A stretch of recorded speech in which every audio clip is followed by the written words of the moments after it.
In 1793, British warships began to attack American merchant ships that were trading in the French West Indies, and they took those sailors hostage and forced them to fight for the British. This was known as impressment. And additionally, the British were also still supporting the Native Americans who were fighting the settlers out west by supplying them with weapons and ammunitions and other types of supplies. So the American people really demanded that the United States do something about this. And so they attempted to negotiate some kind of agreement with Britain. Washington sent the Chief Justice of the Supreme Court, who was John Jay, to come up with this agreement and these negotiations. And this was known as Jay's Treaty. Ultimately, it had three parts. Britain agreed that they were going to pay the damages on those ships that they seized at sea. They were also going to officially abandon all of their forts on the northwestern frontier and hand them over to the Americans. And finally, the U.S., in exchange, would agree to pay off those debts that they still owed Britain. Now, for the American people, this treaty was wildly unpopular, and it sparked a lot of violent protests throughout the country. They really felt that this treaty was not very harsh on the British, who had been attacking American ships and in turn still supplying the Native Americans who were now attacking American settlers. Washington himself actually was not a very big fan of the treaty himself, but nonetheless, he urged Congress to approve it in order to strike an agreement and end the impressment of the American sailors. Simultaneously, we were also trying to negotiate a new treaty with Spain.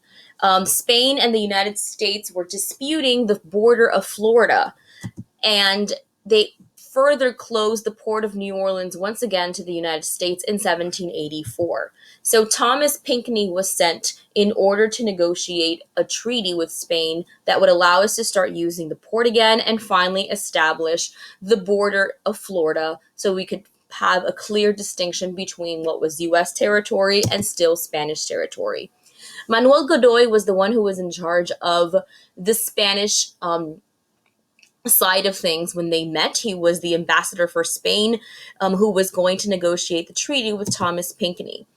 So Pinckney's treaty allowed for Spain to open the port once again and give the United States what is known as the right to deposit, meaning that American boats would be able to transfer their goods in New Orleans without having to pay any kind of extra cargo fees. Florida also was finally established as a border at the 31st degree parallel, which established what today would be Florida's border, and that would still be Spanish territory. Everything above that was then considered part of the United States. So Pinckney's treaty was definitely more well received than Jay's treaty.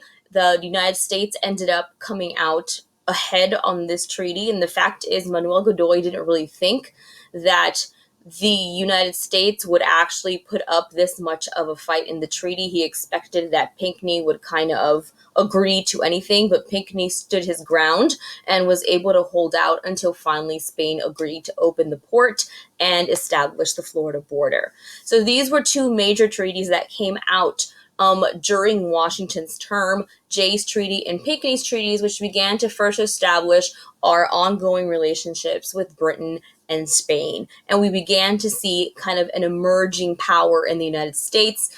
We were no longer this pushover that was happening under the Articles of Confederation. We're beginning to see that the U.S. is a stronger force to be reckoned with now under our new government.